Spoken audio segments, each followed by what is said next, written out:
Hello, നമ്മൾ ഇന്ന് കപ്പയും മീനും തന്നെയാണ് ഈ ഉണ്ടാക്കി വെച്ചിരിക്കുന്നത്. അത് നമ്മൾ സാധാരണ കുഴച്ച് കപ്പയും മീനും ഒക്കെ ഉണ്ടാക്കുന്നതിന് പകരം ഇതൊരു ഡിഫറെൻറ്റ് സ്റ്റൈലിൽ ചെയ്തതേ ഉള്ളൂ, പാറ്റീസൊക്കെ പോലെ. അപ്പോൾ ആദ്യം തന്നെ കപ്പയ്ക്ക് അരയ്ക്കാനുള്ളത് എടുത്തു വയ്ക്കുവാണ്.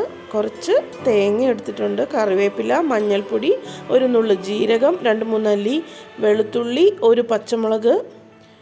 എന്നിട്ട് ഈ ഒരു പ്ലേറ്റിൽ ഒരു കപ്പ് കപ്പയാണ് നമ്മൾ എടുത്തിട്ടുള്ളത്. നല്ലതായിട്ട് വെന്ത കപ്പയാണിത്. ഈ കപ്പയിലേക്ക് നമ്മളിപ്പോൾ ആദ്യം കാണിച്ച അരപ്പ് അത് അരച്ച് ഇതിലേക്ക് ചേർത്തിരിക്കുകയാണ്. അതായത് വെന്ത കപ്പ ഒരു കപ്പ് എടുത്തു, അതിലേക്ക് തേങ്ങ, പച്ചമുളക്, കറിവേപ്പില, ജീരകം ഇതെല്ലാം കൂടെ അരച്ച് ചേർത്തു. പിന്നെ ആവശ്യത്തിന് ഉപ്പും ഇട്ടു. ഇനി അതിലേക്ക് നമ്മളിവിടെ മീൻ കറി ഉണ്ടാക്കി വെച്ചിട്ടുണ്ട്.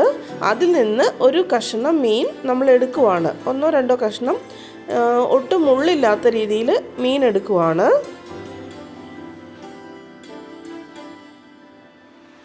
ഇനി ഇതെല്ലാം കൂടെ നമുക്ക് നന്നായിട്ടൊന്ന് മിക്സ് ചെയ്തെടുക്കാം. ആദ്യം സ്പൂൺ വെച്ച് ഞാൻ ചെയ്തു, പിന്നീട് കൈ കൊണ്ട് നന്നായിട്ട് മിക്സ് ചെയ്തെടുക്കാം. മിക്സ് ചെയ്ത് കഴിഞ്ഞപ്പോൾ ഈ ഒരു രീതിയിൽ കിട്ടി നമുക്ക്.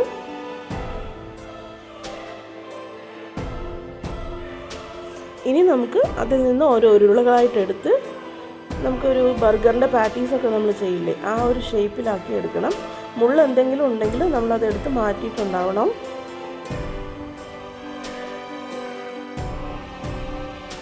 അങ്ങനെ ഞാനെടുത്ത ആ ഒരു കപ്പയിൽ നിന്ന് 4 എണ്ണമാണ് എനിക്ക് കിട്ടിയത്.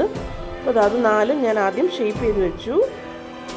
പിന്നെ നമ്മൾ നല്ലൊരു ദോശക്കല്ലെടുത്ത് അത് ചൂടായി തുടങ്ങിയപ്പോൾ അതിലേക്ക് വെളിച്ചെണ്ണ ഒന്ന് പുരട്ടി ഇനി അതിൻ്റെ മുകളിൽ വെച്ചിട്ട് നമ്മളിതെല്ലാം ഒന്ന് ചുട്ടെടുക്കാൻ പോവുകയാണ്. ഒരുപാട് അമർത്തി പൊട്ടിക്കരുത്, ഒരു ചെറിയ രീതിയിൽ അമർത്തി കൊടുക്കാം. എന്നിട്ട് തിരിച്ചും മറിച്ചുവിട്ട് ഇതൊന്ന് ചുട്ടെടുക്കാം.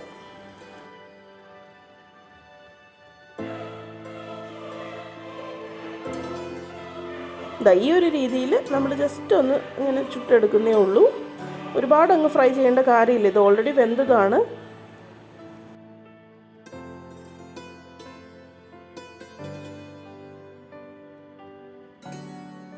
ഇതിൻ്റെ കൂടെ കഴിക്കാൻ ഞാനൊരു സ്പെഷ്യൽ ചമ്മന്തി ഉണ്ടാക്കുന്നത്. 4-5 ഉണക്കമുളക് എടുത്ത് വിനാഗിരി ചേർത്ത് അത് ആദ്യം കുറച്ച് നേരം മിക്സിയിൽ തന്നെ ഇട്ട് വെച്ചു. പിന്നെ അതിലേക്ക് ഒരു 2-3 അല്ലി ഉള്ളിയും 2-3 അല്ലി വെളുത്തുള്ളിയും ഉപ്പും കൂടെ ചേർത്തിട്ട് ഒന്ന് അരച്ചെടുക്കുവാണ്. അതിനുശേഷം അതിലേക്ക് കുറച്ച് വെളിച്ചെണ്ണ കൂടി തൂവിയിട്ടുണ്ട്, ഉപ്പും ചേർത്തിട്ടുണ്ട്. ഇനി നമുക്കിതിൽ മുക്കി കഴിക്കാം. വേണമെങ്കിൽ ആ മീൻ ചാറും കൂടെ ഇതിൻ്റെ മുകളിലേക്ക് നമുക്കിങ്ങനെ ഒഴിച്ചെടുക്കാം. അങ്ങനെ ഒരു വെറൈറ്റി ലുക്കിലുള്ള ഒരു കപ്പയും മീനും ചമ്മന്തിയും റെഡി ആയിട്ടുണ്ട്. സബ്സ്ക്രൈബ് ചെയ്യാതെ വീഡിയോ കാണുന്നവരുണ്ടെങ്കിൽ ഒന്ന് സബ്സ്ക്രൈബ് ചെയ്തേക്കണേ. Thank you.